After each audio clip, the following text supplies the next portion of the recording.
നമുക്ക് എന്നെ ഓർമ്മയുണ്ടെന്നോ അങ്ങനെ എന്തോ പറയുമ്പോൾ നമുക്ക് ഇങ്ങനെ ഫോൺ നോക്കിയിട്ട് ആ എന്ന് പറഞ്ഞിട്ട് ഇങ്ങനെ ആ സൈഡിലേക്ക്. എനിക്കിത് ഭയങ്കര പേഴ്സണൽ ഇൻസൾട്ടായി. ഞാൻ പറഞ്ഞു ഇനി എനിക്ക് അയാളുടെ കൂടെ പടം ചെയ്യണ്ട. അത് പുള്ളിക്കാരൻ ഞാൻ ഇടയ്ക്ക് പുള്ളിക്കാരുടെ അടുത്ത് മമ്മൂക്ക എൻ്റെ 2-3 ചോദിച്ചു മമ്മൂക്കയുടെ മമ്മൂക്ക പിടിച്ച് കടിച്ചെന്ന് പറ എന്താ പറയുക. ഞാൻ ക്യാരവാനിൽ കയറി മമ്മൂക്കയെ കണ്ട് താങ്ക് യു ഒക്കെ പറഞ്ഞു. മമ്മൂക്ക പറഞ്ഞു എടോ കഴിഞ്ഞ 10 വർഷത്തിനാണ് എൻ്റെ വായിൽ നിന്ന് തെറിയേക്കാത്ത ഒരേ ഒരു സംവിധാനം താനാണെന്ന്. അങ്ങനെ പറഞ്ഞു. മമ്മൂക്കയിലേക്ക് വരുന്നതിന് മുമ്പ് നമുക്ക് ഫയർമാനിലോട്ട് പോകാം. ശരിക്കും പറഞ്ഞാൽ വലിയൊരു താരത്തെ കഥ പറഞ്ഞ് ബോധ്യപ്പെടുത്തുമ്പോൾ ആ നിമിഷം ഓർക്കുന്നുണ്ട് അദ്ദേഹത്തെ എങ്ങനെ കൺവിൻസ് ചെയ്യും, അത് എങ്ങനെ ഉൾക്കൊള്ളും, എങ്ങനെ കഥ കേട്ട രീതി എങ്ങനെ ആയിരിക്കും? മമ്മൂക്ക എന്ന് പറയുമ്പോൾ ഇപ്പോഴും എനിക്ക് രോമാഞ്ചം വരും സത്യം പറയാം. എനിക്കിന്നും ഭയങ്കര ഭയങ്കര എന്താ പറയുക, എനിക്ക് എൻ്റെ ഏറ്റവും വലിയ നമ്മൾ പറയില്ലേ ആരാധിക്കുന്നതിന് മുകളിൽ ഒരു ഭയങ്കര ഒരു ഫിഗറാണ് പുള്ളിക്കാരൻ. എനിക്ക് പക്ഷേ ഇങ്ങനെ ആയിരുന്നില്ല മമ്മൂക്കയെ കുറിച്ച് ഫയർമാൻ ചെയ്തതിന് മുമ്പുള്ള ഒരു സംഭവം. കാരണം പുള്ളിക്കാരൻ ഭയങ്കര ചൂടനായതുകൊണ്ട് പുള്ളിക്കാരൻ എന്നെ ഒരു ഇൻസൾട്ട് ചെയ്തിട്ടുണ്ട് പണ്ട്. അപ്പോൾ ഈ ഇൻസൾട്ട് എൻ്റെ മൈൻഡിലുണ്ട്. അത് മമ്മൂക്ക ഒരു അമ്മയുടെ ഒരു വലിയ ഷോ നടക്കുന്നു. അപ്പം എന്തോ ഒരു കാര്യത്തിന് ഞാനും എൻ്റെ സുഹൃത്തുക്കളൊക്കെ അവിടെ ഉണ്ട്. അപ്പം ഞാനിത് ക്രേസി ഗോപാലൻ കഴിഞ്ഞിട്ടാണോ എന്ന് എനിക്ക് ഡൗട്ടുണ്ട്. തേജാബൈക്ക് ക്രേസി ഗോപാലിനെതിരെ നമ്മുടെ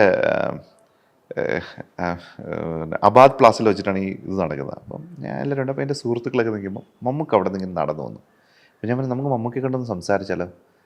പറഞ്ഞ് അവന്മാർക്ക് മനസ്സിലായി മമ്മൂക്കയുടെ അടുത്ത് അങ്ങനെ പോയി സംസാരിക്കും. നമുക്കൊരു ഇതാണല്ലോ പ്രത്യേക നേച്ചറാണെന്ന് പറഞ്ഞിട്ട് ദീപമാണെങ്കിൽ പോയി സംസാരിക്കുന്നവർ. അപ്പം എനിക്ക് ഈ പണ്ടത്തെ പോലെ ഇതിനൊന്നും വലിയ ഇതില്ലാത്തതുകൊണ്ട് ഞാൻ നേരെ പോയിട്ട് മമ്മൂക്ക എന്നെ ഓർമ്മയുണ്ടെന്നോ അങ്ങനെ എന്തോ പറയുമ്പോൾ മമ്മൂക്ക ഇങ്ങനെ ഫോൺ നോക്കിയിട്ട് ആ എന്ന് പറഞ്ഞിട്ട് ഇങ്ങനെ ആ സൈഡിലേക്ക്. എനിക്കിത് ഭയങ്കര പേഴ്സണൽ ഇൻസൾട്ടായി. ഞാൻ പറഞ്ഞു ഇനി എനിക്ക് അയാളുടെ കൂടെ പടം ചെയ്യണ്ട. അതാണ് എന്തുവാണ് ഇങ്ങനെയാണ് മൈൻഡ് ജോലി ചെയ്ത പുള്ളിക്കാർ ആ സൈഡിൽ പോയി. അപ്പോൾ നമുക്ക് അങ്ങനെ ഒരു സിനിമ എനിക്ക് താല്പര്യപ്പെടും, ആഗ്രഹമുണ്ട്. പക്ഷെ പുള്ളിക്ക് ഇങ്ങനെ ഒരു ആറ്റിറ്റ്യൂഡുള്ള ഒരാളുമായിട്ട് ഞാൻ എങ്ങനെ പോയി കഥ പറയും? അല്ല എന്തായിരിക്കും അത് അങ്ങനെയൊക്കെ ചെയ്തിട്ട് മമ്മൂക്ക ഭയങ്കര നിഷ്കളങ്കനാണ്. മമ്മൂക്കയ്ക്ക് അപ്പോൾ എന്തോ അത് അഭിനയമല്ലേ. നമുക്കിപ്പോൾ വേറൊരു നടനായിരുന്നു പറയാം ആ ഹായ് എന്താണ് മറ്റേ നമുക്ക് കാണാൻ കേട്ടോ എന്നൊക്കെ പറഞ്ഞ് അഭിനയിക്കും. മമ്മൂക്കയ്ക്ക് അഭിനയിക്കാറിനൂടെ. മമ്മൂക്കയ്ക്ക് പുറത്ത് കാണിക്കുന്ന അതാണ് മമ്മൂക്ക. അതിലൊരു ഒരു മാറ്റവും ഇല്ല ഒരു സൈഡിലും. ഇത് ഇൻസൾട്ടിങ് മറ്റുള്ളവർ കാണുമ്പോഴത്തേക്കും ഭയങ്കര ഇൻസൾട്ടിങ് ആയി. അപ്പം അവിടെയാണ് നമ്മൾ മനസ്സിലാക്കേണ്ടത് ഈ അഭിനയമല്ല റിയൽ പേഴ്സണാലിറ്റി എന്ന് പറയുന്നത് മനസ്സിലായി. അപ്പം ഞാനിത് മമ്മൂക്കയുടെ അടുത്തും പറഞ്ഞിട്ടുണ്ട്. നമുക്ക് പറയാം എനിക്കിതാണ് കുഴപ്പം, ഞാൻ അതൊന്ന് എന്തെങ്കിലും ടെൻഷനിലിരുന്നായിരിക്കും എന്ന് പറഞ്ഞ് മമ്മൂക്കയുടെ അടുത്ത് സിമ്പിളായിട്ട് പറഞ്ഞു. പക്ഷേ എനിക്ക് ഇന്ന് മമ്മൂക്കയുടെ അടുത്ത് പോകാൻ ഭയങ്കര പേടിയാണ്. കാരണം ആ റിലേഷൻഷിപ്പിൽ എന്തെങ്കിലും സംഭവിക്കരുത് എന്നുള്ളത്. നമ്മൾ അങ്ങനെ ഒരു അകലം പാലിക്കില്ലേ. വളരെ സൂക്ഷ്യം മമ്മൂക്കയുടെ സംസാരിക്കുള്ളൂ, വളരെ സൂക്ഷ്യം മെസ്സേജ് അയക്കത്തുള്ളൂ. അങ്ങനെ എന്നും അദ്ദേഹത്തിൻ്റെ മൊമെൻറ്റിലൊരു ആരാധനയുള്ളൊരു വ്യക്തി അല്ലെങ്കിൽ ഒരു ബിംബമായിട്ട് തന്നെ അങ്ങനെ നിൽക്കുകയാണ്. എങ്ങനെയാണ് ഫയർമാൻ്റെ കഥ? ശരിക്കും പറഞ്ഞാൽ ഫയർമാൻ്റെ കഥ പറയാൻ ഒന്നുമില്ല, എല്ലാം ഈ ഷോട്ടിലാണ് കാണിക്കുന്നത് മുഴുവൻ അല്ലേ? അല്ല, ഒരു കഥയുണ്ടായിരുന്നു, ഒരു ആദ്യമധ്യാന്തം കഥയുണ്ട്. ശരിക്കും ഫയർമാൻ വരുന്നത് നജീം കോയ എന്ന് പറഞ്ഞാൽ എൻ്റെ ഒരു ഫ്രണ്ടുണ്ട്, പുള്ളിക്കാരൻ റൈറ്ററാണ്. അപ്പോൾ പുള്ളിക്കാരൻ്റെ അടുത്ത് മിലൻ ജലീൽ എന്ന് പറഞ്ഞ പ്രൊഡ്യൂസർ മമ്മൂക്കയ്ക്ക് ചെയ്യാൻ എന്തെങ്കിലും കഥയുണ്ടോ എന്ന് ചോദിച്ചപ്പോൾ പുള്ളിക്കാരൻ എൻ്റെ ഇല്ല, എൻ്റെ ഫ്രണ്ട് ദീപുവിൻ്റെ ഇങ്ങനെ ഒരു കഥയുണ്ടെന്ന് പറഞ്ഞാൽ എങ്കിൽ എറണാകുളത്തേക്ക് വരൂ നമുക്ക് കഥ പറയാമെന്ന് പറഞ്ഞ് മമ്മൂക്കയുടെ അടുത്ത് കഥ പറയണം. അപ്പോൾ എനിക്ക് വലിയ പ്രതീക്ഷയൊന്നുമില്ല, കാരണം മുമ്പത്തെ അനുഭവം ഇൻസൾട്ടിങ് ആയതുകൊണ്ട് എന്തോ. പക്ഷെ എന്നിരുന്നാലും നമ്മൾ പോകുന്നൊരു നോമ്പ് ദിവസമാണ്. അവിടെ ചെല്ലുന്നു, കഥ പറയാൻ തുടങ്ങുന്നു. ആൻഡോ ജോസഫും കൂടി ഉണ്ടെന്ന് തോന്നുന്നു. ഉണ്ട്. എന്നിങ്ങനെ ഇതെല്ലാം നോക്കി കഥയെല്ലാം കേട്ടിട്ട് പറഞ്ഞു ഒരു കാര്യം ചെയ്യും, നമുക്ക് ആലോചിക്കാം, ഉടനെ ഒന്നും ചെയ്യാനില്ലല്ലോ, നമുക്ക് ആലോചിക്കാം എന്ന് പറഞ്ഞിട്ട് ഇറങ്ങി. അപ്പോഴും ഞാൻ പറഞ്ഞ പോലെ ഇനി പ്രതീക്ഷയൊന്നും ഇല്ല എന്ന് പറഞ്ഞാൽ വണ്ടി കയറിയപ്പോൾ മിലൻ ജില്ലയിലും മമ്മൂക്കെ നല്ല വൃത്തി അറിയാന്നുള്ളതാണ്. മിലൻ ജില്ലയിൽ പ്രോജക്റ്റ് ഒക്കെയാണ് ദീപ് ബാക്കി അറിയുന്നത്. ഞാൻ പറഞ്ഞു പുള്ളിക്കാരെ ഇങ്ങനെ ആലോചിക്കുന്നില്ലോ. അല്ല, അത് നടന്നു കാര്യങ്ങൾ ചെയ്തു. പക്ഷെ ഞാൻ കഥ പറഞ്ഞ് അടുത്ത മമ്മൂക്ക ചെയ്യുന്ന എൻ്റെ അവിടെ. അല്ല, അതെന്താ അങ്ങനെ പുള്ളി ഉറപ്പ് പറയുന്നത്? എന്താ പുള്ളിക്കാരനെ ആലോചിക്കണമല്ലോ. ഉറപ്പ് കിട്ടുകയും ചെയ്തല്ലോ. പുള്ളിക്കാരനെ കിട്ടിയെന്ന് പറഞ്ഞാൽ കഥ ഇഷ്ടപ്പെടുന്നില്ലായിരുന്നു. പുള്ളിക്കാരൻ പലരെയും കൊണ്ട് ഈ കഥ കേൾപ്പിച്ച് കഥ ആർക്കും ഇഷ്ടപ്പെടുന്നില്ലായിരുന്നു. അപ്പം ഞാൻ പിന്നെ അറിയുന്നത് ഇങ്ങനൊരു ഡേറ്റ് ഉണ്ട്, ഈ പറയുന്ന ഒക്ടോബറിൽ തുടങ്ങാനൊരു ഡേറ്റ് ഉണ്ട് പുള്ളിക്കാരൻ്റെ. പക്ഷേ ഏത് കഥയെന്ന് ഫിക്സ് ചെയ്തില്ല. ഈ കഥ ഫിക്സ് ചെയ്യൂലേ എന്നുള്ള അറിയത്തില്ലല്ലോ. നമ്മൾ എത്രമാത്രം സ്ക്രിപ്റ്റ് പക്കയാണ് എന്നുള്ള കാര്യങ്ങൾക്കൊക്കെ പുള്ളിക്കാരൻ വെയിറ്റിംഗ് ഉണ്ടല്ലോ. അപ്പോൾ അതുകൊണ്ടാണ് പുള്ളിക്കാരൻ അങ്ങനെ പറഞ്ഞതെന്നുള്ളത് പിന്നെ മനസ്സിലാവുന്നത്. പിന്നെ എങ്ങനെയാണ് അദ്ദേഹത്തെ ലൊക്കേഷൻ മെയിൻറ്റെയിൻ ചെയ്ത്, അല്ലെ എങ്ങനെയാണ് എന്തോ മെയിൻറ്റെയിൻ ചെയ്യുക ഇത്രയും? അത് പുള്ളിക്കാരൻ ഞാൻ ഇടയ്ക്ക് പുള്ളിക്കാരൻ എടുത്ത് മമ്മൂക്ക എൻ്റെ 2-3 ചോദിച്ചു മമ്മൂക്കയുടെ മമ്മൂക്ക പിടിച്ച് കടിച്ചെന്ന് പറ എന്താ പറയുക. പുള്ളിക്കാരൻ വന്ന് എന്നെ പിടിച്ച് കടിച്ച് എന്നെ അവിടെ മുഴുവൻ തല്ലി പൊട്ടിച്ചു എന്നൊക്കെ പറ എന്താ പറയുക. അപ്പോൾ നമുക്ക് ഭയങ്കര രസകരമായിട്ടാണ് എല്ലാവരും മമ്മൂക്കയെ കുറിച്ച് ചോദിക്കുന്നത് ഇങ്ങനെയാണല്ലോ. ആ പുള്ളിക്കാരൻ നമ്മുടെ ബിനോയാണ് ഞാനാണെങ്കിലും നമ്മൾ ഇറിറ്റേറ്റഡ് ആകുമ്പോൾ നമ്മൾ വളരെ അടുത്ത ആൾക്കാരടുത്ത് നമ്മൾ ആ ഇറിറ്റേഷൻ കാണിക്കത്തില്ലല്ലേ.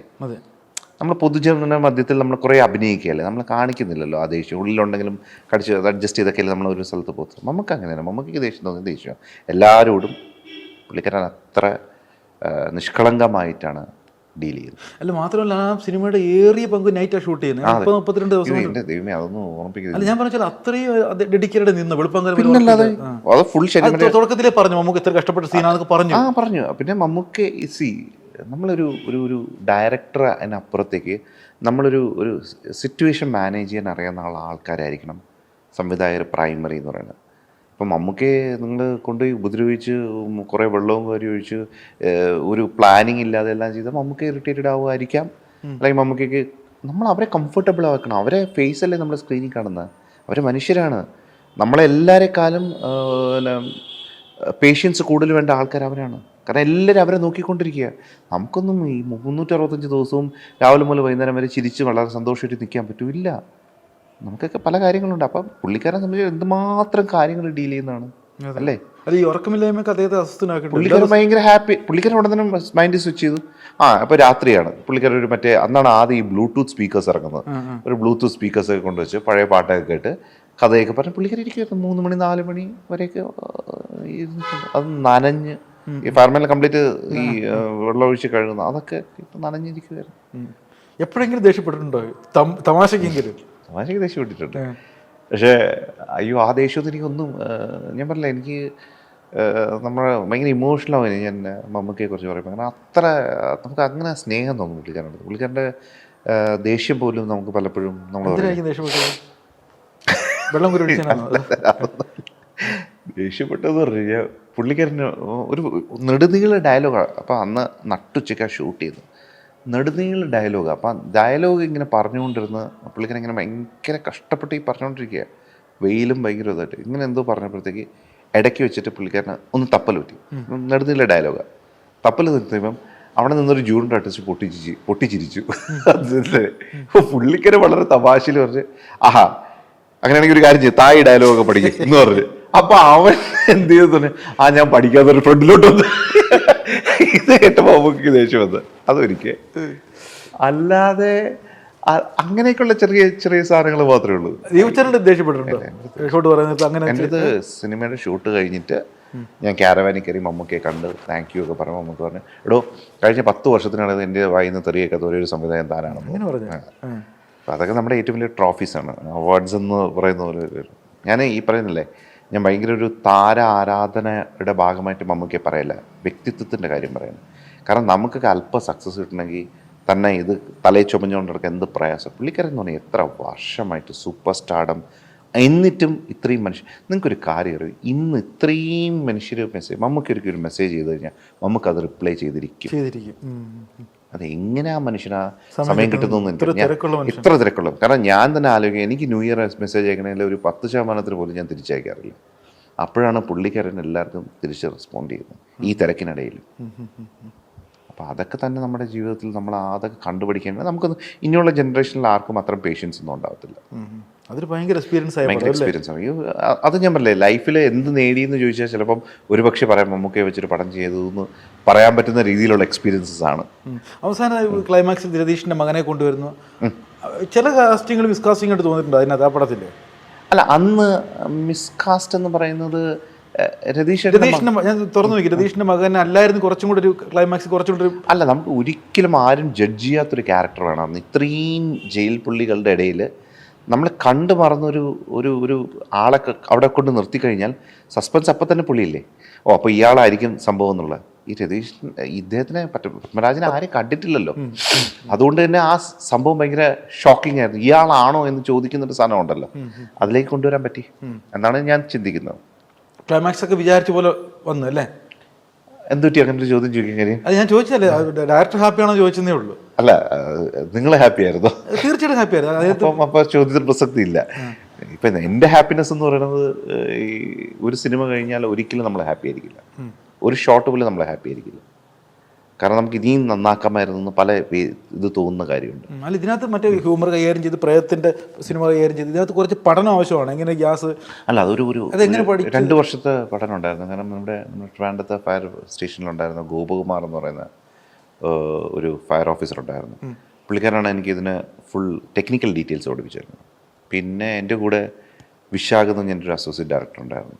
പുള്ളിക്കാരൻ ബേസിക്കലി ഒരു എഞ്ചിനീയറിംഗ് ഗ്രാജുവേറ്റ് ആണ്. അപ്പോൾ പുള്ളിക്കാരനും ഒരു ടീമായിരുന്നു ഈ പ്രോസസ്സ്. പിന്നെ എൻ്റെ സ്ക്രിപ്റ്റ് റൈറ്റേഴ്സായ മനോജ്, രഞ്ജിത്ത്, ഇതെല്ലാം നമ്മളൊരു നല്ലൊരു ടീം വർക്ക് കുറേ നാൾ ചെയ്തു. ഈ സിനിമ അത്ര എളുപ്പത്തിൽ എഴുതിയതൊന്നുമല്ല. കുറേ സമയമെടുത്ത് ഒരിടയ്ക്ക് ചെയ്യാമെന്ന് വിചാരിക്കും, പിന്നെ ഗ്യാപ്പ് വരും, പിന്നെ വീണ്ടും കഥ നന്നാക്കും. നമ്മൾ അങ്ങനെയൊക്കെ വേണം ശരിക്കും ഒരു സിനിമ അറ്റൻഡ് ചെയ്യാൻ. അതിൻ്റെ സക്സസ് റേറ്റിനെ കുറിച്ച് നമുക്ക് പറയാൻ പറ്റില്ല. പക്ഷേ എന്നിരുന്നാലും നമ്മൾ ഭയങ്കര സാറ്റിസ്ഫൈഡ് ആയിട്ടാണ് ആ സിനിമയുടെ തിരക്കഥയുടെ ഏറ്റവും വലിയ ഗുണം അതിൻ്റെ അസോസിയേറ്റ് ഡയറക്ടറായ ജീവൻ ആ തിരക്കഥ വായിച്ചിട്ട് എൻ്റെ അടുത്തെന്ന് പറഞ്ഞു, ചേട്ടാ ഞാൻ സേർട്ട് വിളിക്കുന്ന ആളാണ്, എനിക്കിത് വായിച്ചതിൻ്റെ സേർട്ട് എത്തിക്കാൻ ചെറിയ പേടിയായിരുന്നു. അപ്പോൾ അതാണ് ആ തിരക്കഥയുടെ അതെ. ആ ഒരു വിജയം, അതൊരു വിജയമാണ്. ഞാൻ പറഞ്ഞ ട്രോഫീസ് എന്ന് പറയുന്നത് നമ്മൾ ഈ പറയുന്ന വാക്കുകളും ഈ പറയുന്ന അക്സെപ്റ്റൻസുമാണ്.